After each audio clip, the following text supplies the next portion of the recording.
What's going on, everybody? It's your boy Thingos back again for another video, and today I wanted to talk about the fucking amazing episode that I just watched with Battle Beast, episode 5 of Invincible. That actually hurt.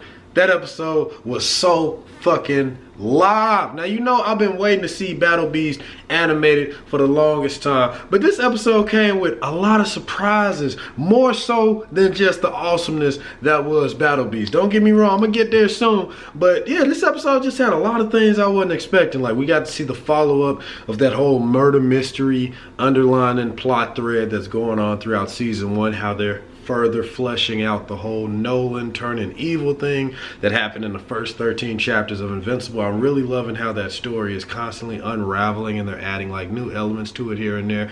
Debbie Grayson finding Damien Darkblood's notebook inside of their closet and also just following up on that lead to try to find his costume with the blood on it to see if she can figure out what the hell is going on with her husband and what involvement did he have in the Guardians of the Globe's murder. So I love how they just constantly keep adding more and more onto that. The character development is amazing with this show. What I mentioned before is that I love how Invincible is taking all of these minor and smaller characters that you at least thought were minor and small because of the impact that they left in the comic, or the fact that they might have only been used in a couple issues here and then just got forgot about later. You know what I'm saying? It's like, it's a lot of stuff that goes on in Invincible, a lot of characters, a lot of things to juggle, so I can understand why Robert might have let a couple of characters just slip through the cracks and stuff. But some of these characters who I thought were some of those that slipped through cracks, that wasn't that big or didn't have that much of an impact on the story, they are getting developed so well in this animated series. It is crazy. Like the minor characters, man, like Machine Head, Titan, you know what I'm saying? Hell, even all the villains that Machine Head brought inside of the damn meeting to fight against Invincible and Titan, bro. Like, it's like everything was done so well, and it's just like the characters that I thought weren't shit, like characters that I used to like literally laugh at, like they might have some cool designs, but I just literally laughed at these niggas in the comic book because they didn't have no kind of strength, no kind of like traits to really, you know, go up against Invincible in any way. Like, they, you know what I'm saying? These niggas was cannon fodder, bro. So nobody ever really paid attention to these niggas. They made these niggas actually a formidable threat and entertaining to watch, and you know, the heroes actually had to work to take them down. Like, it was cool as fuck. I love seeing how Invincible is continuing to make these minor characters just so much more realized and expanded upon than they ever have been before. That's probably, honestly, my #1 thing that I love about this series so far, which is ironic because that's always the thing that I look out for the most in comic book series, well, comic book adapted TV shows. I'm always a stickler for accuracy and if they get this right, if they get this right, if they're doing this right, if they're doing that right. But the thing that I like the most about Invincible is the original content. I mean, seeing the stuff adapted from the comic is fucking awesome and amazing, and it gives me like a little geeky feeling inside. But even when they do that, they are making the scenes that were once in the comic even better. So it's like, I'm really enjoying how they constantly keep coming with these bangers, man. But don't get me wrong, I want to keep throwing it out there that the comic book has things that the show doesn't have. So I don't want you to just lean on the show and don't read the comic at all. You gotta have both, man. It's like tit for tat, you know what I'm saying? I would really like it if people that haven't read the comic and started watching the show actually go back, check the comic out, see the differences, and then come back on this channel and we can talk about it. We're gonna be making a video talking about a lot of the differences between the comic and season 1 as well. That'll be an interesting video I'm gonna put up for you guys. But yeah, man, this episode was so good, man. It's just like, like I said, they continue to just keep letting things build up with Nolan's plot and what's gonna happen with that. Funny, cool scene I liked with Debbie. She actually asked for Nolan to get groceries, asking for him to go to like the furthest parts of the world to get this, that, and the third, and estimating about how much time it would take for him to fly there and do so. Man, she put like 3 different countries on a map and she only timed it for 20 minutes. I thought that was funny as hell, but she was able to find the costume, thank God. just in time before Nolan got back. So we're gonna see what's gonna happen in the next episode with that. Is she gonna find out the next episode? I don't know. Now this is episode 5, right? It's just hitting me right now that we only got 3 more episodes in this season. Episode 6, 7, and 8. So Debbie probably, if not the next episode, she finding out in episode 7, bro. And it's getting so close to the time.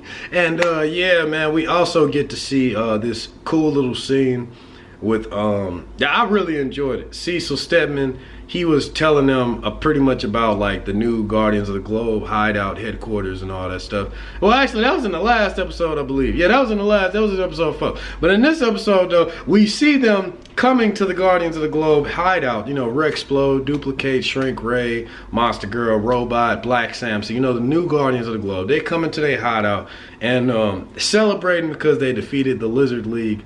You know, Rex is boasting, talking loud like he normally does. They all passing around drinks, high-fiving, playing some music, chilling, acting like it's all good and they did everything perfect. But Black Samson, he brings up a very realistic and straight-up conversation. He highlights everything that they could have done better. He brings up the surveillance feed of the fight and he points out so many times where civilians were just getting wiped out or killed right under their noses, and if they was actually working as a team instead of individually fighting their own fights, then they could have, you know, lessened a lot of the collateral damage. I think he said like 200 or so people, or like 24 people was in the hospital or like critically injured. So, you know, he was talking about how like all that could have been avoided if they did this better, that better, this better. It led to them fighting a little bit and everybody kind of like split up. But it was foreshadowing for what was going to come later on in the episode, because later on in the episode, when they fighting against Battle Beast and all them niggas, I mean, after they get their ass beat a little bit first, they end up teaming up and working together as one, as a unit, and they end up actually pushing them back. And I mean, honestly, if Battle Beast was still there, they all would have died. But he ended up leaving because he said the fight was beneath him, and they ended up saving the day. Now, I know I kind of talked about that, a little calm, but yeah, bruh. Battle Beast! Oh my God, bro!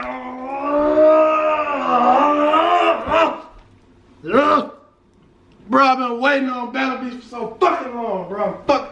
Whoo, they did his character so much better than I ever could have imagined, bro. In the comic book, Invincible at least got one swing on the nigga, and then Battle Beast was just like, ah, oh, that actually hurt. You have to be the strongest thing by far on this planet, boy. But I am not from this planet. Oh, and just start fucking his ass. That's the comic right there. In the show, nigga, Invincible didn't even touch Battle Beast. Like, it was a couple people that got a couple good punches in, you know what I'm saying? Some blood, man, flew out of his mouth, like little droplets. You know what I'm saying? Even nigga, Bulletproof got more hands on Battle Beast than fucking Invincible. Invincible didn't even touch this nigga. You know what I'm saying? All he did was touch his, like, stop his mallet for about like 2 seconds before Battle Beast moving them hands. Like, nigga, move. Nigga, get your hand up. Nigga stepped on his hand, bro, broke his foot. He straight up told Invincible, he like, bro, I was promised a challenge on this world. Man, killing you, nigga, will be a mercy. That man twirled his mallet and said, bing, hit the shit out of Invincible. And now that was an added scene. He never did that in the comic, but oh, was it so beautiful. Like when he hit Invincible and the blood flew up, he looked up in the sky and the blood bathed on his face and he licked it and then he left like, oh, Battle Beast is having way too much fun. Michael Dorn, you doing your thing, nigga. Oh my God, bro. Battle Beast, hands down, like best thing about this episode. Might be the best thing about the show so far. I'm sorry, like he was just fucking shit up in all the best ways imaginable. I'm sorry, I just had to get my whole geek out about Battle Beast done. And also, another thing I want to talk about, but I'm actually going to make a separate video talking about it because it really surprised me, man. They developed Titan so much better in the show than they ever did in the comic book. I really liked how they, you know, just put more in there about his character, why he does what he does, getting him a little bit about his backstory. It was a whole lot, it was well executed. It was executed a whole lot better in the show and the comic. In the comic, they skipped over a lot of things. It just kind of seemed rushed. It came out of nowhere. And a character who had a very cool design suffered from it because we really didn't see Titan do shit else afterwards. You know, he popped up here and there, but he didn't do nothing. He didn't have no huge impact on the story after that. Nothing. That's as best as it gets with Bulletproof. That issue right there. And they made that whole encounter with Invincible, Battle Beast, that whole fight they had with Machine Head, everything, they made it quadruple times better in the show. And while we on the topic, let me segue over to this really quick before I end the video. Bruh, Machine Head, another surprise of the episode. I never was a huge fan of him. I thought his design was cool, but I was never a huge fan of Machine Head. He never really did anything to make you a fan of the nigga. But the TV show version of Machine Head, bruh, every time he opened his mouth, I loved it. Now, I don't know his name. I can't think of his name right now. But if you've ever watched the show Burn Notice from USA back in the day, the actor who plays the main character in Burn Notice, like the actor who stars in Burn Notice, and believe it or not, he starred in this weird ass sequel to the Blair Witch Project when he was young as shit. But anyway, he does the voice of Machine Head. And he did an amazing job. Like, even if he wasn't like, okay, so he already is a good actor and everything. But what made it even better is that Machine Head had like this voice altering thing. Like, it was like this voice effect when he talked that made him sound like he was singing in auto-tune every time he talked. It was this one part in particular that had me smiling real hard when he was talking, was when he was telling Titan how Titan can't leave, he can't do shit without his say-so, he know where his family live, and he not about to let him go working from his business because he too damn effective. Like, that was a good talk scene that I want to throw in there as well. But Machine Head, when he was talking to Titan, he said it, but it was like in auto-tune. He was like, what, you think this is a situation you could just punch your way out of?